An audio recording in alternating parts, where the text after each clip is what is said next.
Hey there, and welcome. Today, we're going to talk about something that sounds simple, but is actually pretty profound. It comes from the writer Kazuko Watanabe, and it's all about a tiny little switch in your thinking that can completely change how you see the world, moving from blaming things to being thankful for them. So, let's get into it. You ever find yourself thinking, why me? Seriously, why does this stuff always happen to me? It's that all too familiar feeling, right? That feeling of being stuck, like life is just happening to you. But what if I told you the key to getting unstuck isn't about changing your situation at all, but about changing how you look at it? Okay, so first things first, we have to shine a light on this really common mental habit that a lot of us have. You could almost call it the blame reflex. It's that knee-jerk reaction to point the finger at someone or something else whenever things go wrong. Does this sound familiar? Oh, I can't get it done because of my lack of time. Or I'm so stressed out because of that person at work. Or even I'm stuck in a rut because of my circumstances. When we think like this, we're basically handing over all of our power. It makes us feel like we're just a passenger in our own life. And here's the real kicker. This whole mindset, it's like a lock that we've placed on our own heart. And the key to opening it isn't out there somewhere. No one else can do it for us. That change has to come from the inside. So, how do we actually find that key? Well, it all starts by asking a totally different kind of question. Instead of asking, whose fault is this? We start asking, okay, what can I learn from this? That simple little flip of the script can change absolutely everything. Our guide for this idea is the wonderful Kazuko Watanabe. She had this beautiful philosophy about blooming where you're planted. Her whole point was that true happiness isn't about finding some perfect, ideal situation. It's about learning how to thrive and find beauty right where you are, in the soil you've got right now. Okay, check this out, because this slide really breaks down the whole transformation. It's all about switching from a mindset of no say, which is basically blaming something, thinking because of this, to a mindset of no okage, which is about feeling gratitude, thinking thanks to this. And look at the incredible shift that happens when we do that. Dissatisfaction turns into gratitude. Feeling stuck turns into growth. And maybe the most important one of all, we go from being the victim in our story to being the hero. And this really hits home with a quote from Watanabe herself. Happiness is something your own heart creates. It's not some prize you win at the end of a race or a destination you finally get to.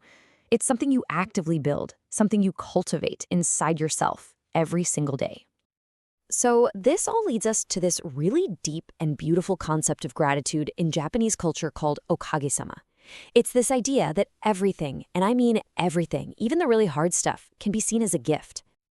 Now here's an idea that's a real mind-bender. The goal isn't to pray for our struggles to just vanish. Instead, the goal is to change our relationship with them so that they no longer feel like suffering. It's about finding strength and meaning inside the hardship, not just wishing it would all go away. And this next idea, onjin, illustrates that perfectly. An onjin is a benefactor, right? Someone who helps you out. But Watanabe takes it a step further. She suggests that in the long run, even the people who give us a hard time, the ones who cause us pain, they can also be our benefactors. Why? Because they're the ones who force us to dig deep and grow in ways we never would have otherwise. Think of it this way. It's like saying, thanks to that time I stumbled, thanks to that time I fell flat on my face, I learned to think about things on a much deeper level. That stumble wasn't just a mistake. It was a lesson. That failure wasn't just a failure. It became a teacher. That is the Okage mindset in action. All right, so this all sounds great in theory, doesn't it? But how do we actually start doing it? Let's get practical. Let's roll up our sleeves and look at a few mental habits you can start practicing literally today. It really boils down to 3 simple, though, let's be honest, not always easy, steps.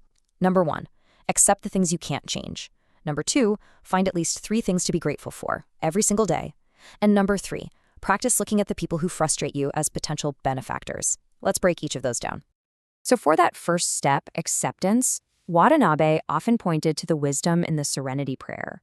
The prayer asks for the serenity to accept what you can't change, the courage to change what you can, and the wisdom to know the difference. It's basically a roadmap for your energy. Stop wasting it on battles you can't win and focus it where you can actually make a difference.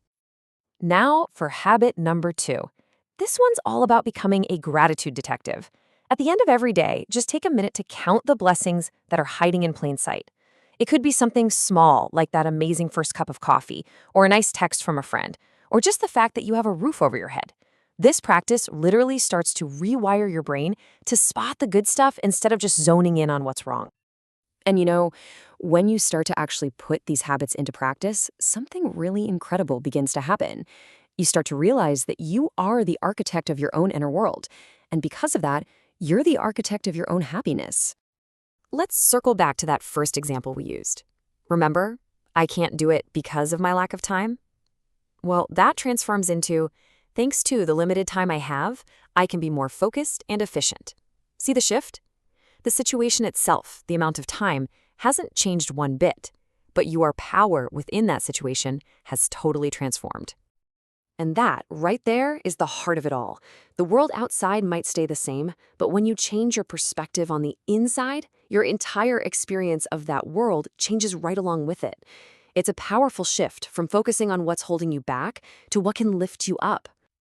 So I want to leave you with a little challenge for today. Take a look at your day. What's one because of this that's been weighing you down? And just how, could you flip that script and turn it into a thanks to this? Give it a try. You might be surprised at what you unlock.